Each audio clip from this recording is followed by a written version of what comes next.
Welcome to the ABCs of Preschool, the show that covers all things from parenting to childcare. And we're going to get real about how not just to survive, but thrive in the early years. I'm your host, Miss Amber. I'm a mom of 5 and early childhood expert with over 25 years in the industry. Whether you're a parent, an educator, or just curious about early childhood education, this podcast is for you. Each week, we're going to dive into what life looks like raising little ones, with special guests, industry experts, and personal stories that will leave you inspired and empowered. Get ready to explore, imagine, and discover the beautifully messy that comes with these magical years. Buckle up, because thriving during the early years is a wild and rewarding ride. Hi, everybody. My name is Miss Amber, and I want to first say thank you so much for listening to me. If you had just found me by accident or if you know me, I just want to say thank you so much. There's so much content out there today and so many people talking, and there's a lot of noise. And it's always kind of hard to decipher what's of value and what's just noise. So I want to say thank you. My name is Miss Amber. I am the author of the ABCs of Preschool, which will be coming out early January. But more importantly, I am a mom turned CEO. That's probably the best way that I like to describe myself to people. Growing up, I knew I always wanted to be a mom. Like, I loved kids. I've probably been working with kids since I was 10. Actually, yeah, I was the neighborhood babysitter, and I would babysit everybody's kids. I just loved kids. I knew I wanted to be a mom. And so for over 25 years, I've been specifically working in the early childhood development area. And I opened my first preschool in 2001 when I was 23, after I had my first son. So I feel like my life's mission has been, one, I am a mom first and foremost. Like, I have raised 4 amazing humans. I am a mom of 5. I have a bonus son as well. I raised 4, and my last is almost an adult in 7 months. It has been a wild, extraordinary journey. And so why I wanted to do this is I want to inspire you, encourage you. Raising kids and this beautiful years of 0 to 5 is magical. That's like the best word I can describe it. There's so much growth that happens between ages 0 and 5. So my goal for the ABCs of Preschool is really to come along and support you in your journey. Whether you are a childcare provider, you're a teacher, you're a parent, you want to be a mom, I'm here. The purpose really and the goal for the show is just to inspire you to live your best life and to come along your kids as their biggest cheerleader, right? And I think that's our goal as parents, is to be our kids' biggest cheerleaders. But the ultimate goal is for our children to fly. Like, we want them to grow up to be independent, beautiful, kind, loving human beings. So a little bit about myself is, like I said, I first and foremost am a mom of 4 that I've raised and my bonus son. And I also am a business owner, and I never saw that coming for sure. When I was growing up, I knew I wanted to be a mom, and I imagined myself as a pastor's wife first, a missionary in some village maybe, and having a ton of kids and just being a stay-at-home mom. And that was my vision. So I had my first son at 22. He was I didn't know what sex I was having. Like, that was the hardest surprise of my life, for like 9 months to not know what gender of baby I was having. But my first son is Spencer, who I'm hoping that all my kids will eventually come on and we'll talk about their childhood and just talk about things, because now they're adults now. I hope that we can encourage you guys who are in the trenches in the early years. You know, the 0 to 5 years are hard. And don't let anyone tell you otherwise. They're hard. They're a really difficult time. There's a lot going on, but they're also, when I say magical, is because I feel like almost the only time, 0 to 5, once they get to kindergarten, first grade, and second grade, that 0 to 5, your kids need you wholeheartedly. They need you for food. They need you for water. They need you to change their diapers. They need you to help them put them to sleep. They need you to put Band-Aids on them. Like, they love and adore you, and everything in the world is so new and fresh. And if we can only take a glimpse of how kids see the world and hold on to that for our entire lives, what a beautiful life we would live, right? But I knew that I wanted to be a stay-at-home mom, but I had my son and I stayed home for 4 months and I just got antsy. And I'll do a show. I have a show too. I want to talk about working moms and stay-at-home moms. And I remember even back then, I felt like there was a divide, like you were either a working mom or you were a stay-at-home mom. And so in my mind for all these years, until I had my first at 22, I envisioned myself with the apron on and like baking all the meals every day and just being totally present and a stay-at-home mom. And that's just not how my life ended up. But I was always there and active in my kids' lives. But I stayed home for 4 months and I just knew in my heart, like doing the laundry every day and like doing a zillion dishes for me wasn't bringing me total joy. I loved my son. I loved being a mom. Like, I thoroughly, like from deep within my soul, I love being a mom and I cannot wait to be a grandma and my kids know it. No pressure. But it's been like the greatest joy for me is being a mom. And not everybody's like that. Some people I know that they really struggle. And this is what I want to convey as you listen to this podcast is we are all so unique and we are all so different. And we need to do a deep dive within our own soul and our own heart to find our own path and forge along our own journey and own it. And so I started to own that I think I needed more, and this vision I had for myself wasn't quite working for my soul. So before I had my son, I taught preschool and I had different interactions at different schools. And I actually got fired from my first teaching job because I stood up for another employee. I'll probably talk about that story one day. But I went to a couple more schools and really started learning how, one, there was a lot of bad management out in childcare centers and preschools. And then one school, there was a great manager, a director. And if she ever listens to me, she was phenomenal. And I learned so much from her. So I started to have this idea when I had my son of what about if I can open my own preschool? First of all, I didn't go to college. So let me just say this. I am no psychologist. I'm not a doctor. I'm not a movie star. I'm a normal mom from the suburbs, but I am an expert in early childhood development. I have been in the field for over 25 years, and I feel like I'm an expert in motherhood because I've raised kids and they're adults now, and they're all pretty bad. Beep, beep. I'm really proud of them. They're not perfect and no one's perfect, but we all have to just forge our way in this life and figure it out. And I didn't have college. I never even knew. I don't even think at that time I knew what entrepreneur was. Like, what the heck is that? I wasn't raised in a home that was super college, like pro college or go run your own business. Like, that's not how I was raised. So I remember sitting at the dining room table, and I believe my son was about 4 months old, and I started sketching on a white paper of like numbers. If I ran a school this way, I could maybe make, X amount of dollars. And we were also in a position where I really fully couldn't stay at home because we just weren't really we were struggling. We were poor. We were struggling.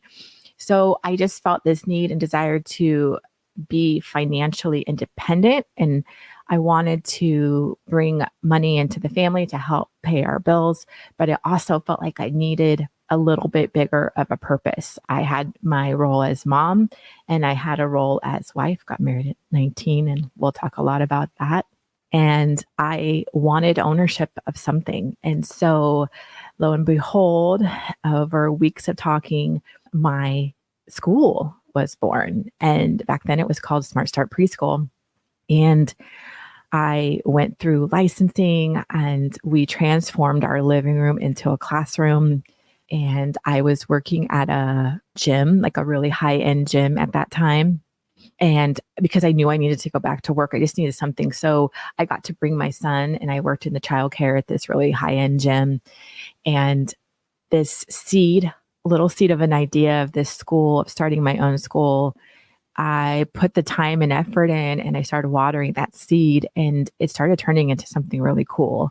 So 9 months later, which was the most craziest time, that it was crazy. So I opened up my school in October 1st, 2001, only weeks after 9/11.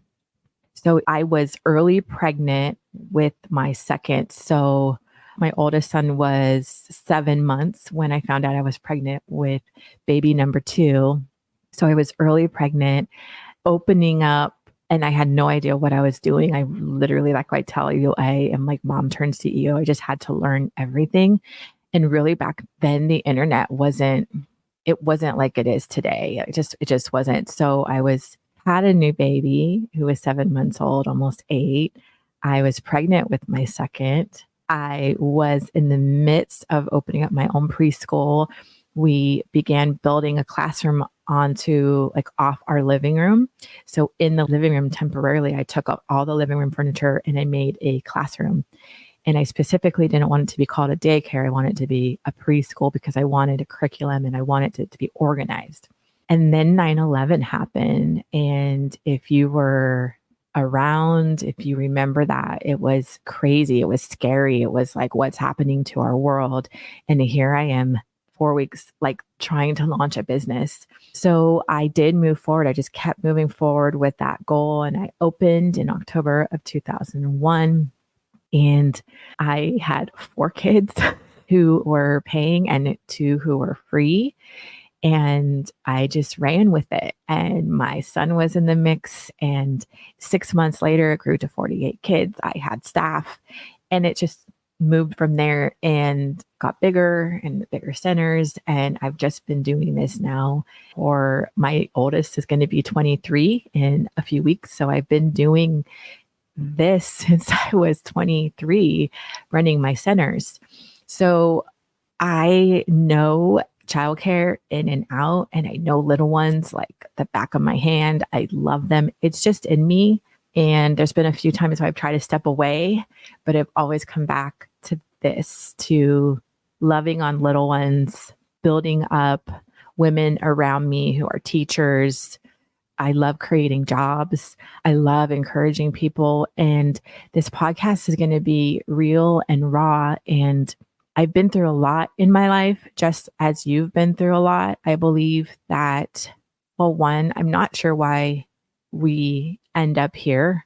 Like, I always think about it like, how am I so lucky that I was born here in America to a really nice family when others was born somewhere else in extreme poverty? So I take that knowledge now and I want to live the best life I could possibly live.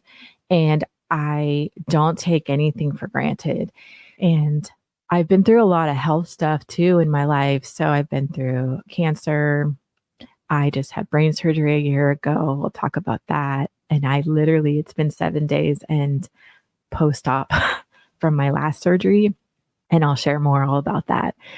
I've been through a very traumatic divorce. I was married to my first husband for almost 20 years. And in a really, I like to choose my words carefully to honor my children, but in a really hard and difficult relationship that took me a long time to heal from. And I'll go into that again more. And I now have found love again in my 40s and remarried to like the love of my life. So this journey called life is wild. It's hard. It's joyous. It's so many beautiful things. Like, life is beautifully messy. And I just feel so honored to still be here. And I think that's why I'm starting this podcast, because I remember waking up from brain surgery in June of 22, and I just feel almost like something spiritual happened. I had my pineal gland removed and they had to do a craniotomy. And some would say the pineal gland is your third eye. It's like where your spirituality lives. I'm going to say no way, because that surgery was so profound for me. Even though I had gone through breast cancer, I've lost my breasts, I've had reconstruction, but something to do with having my skull cut open has really changed me. And it's really showed me that all the stuff, all the hard that I've gone through, I don't want it to be in vain. And I've gained a lot of empathy. And if I can bring on guests and talk to other just normal human beings and share our stories and encourage you, that's what I want to do. And these years, these early years, if you're a new parent, if you're trying to get a business off the ground, if you're trying to debate on, do I stay home or do I go get a job? If you're struggling with mom guilt, perfectionism, sleepless nights, like a really maybe hard traumatic marriage, maybe there's stuff going on in your marriage that you know it's not good for your health.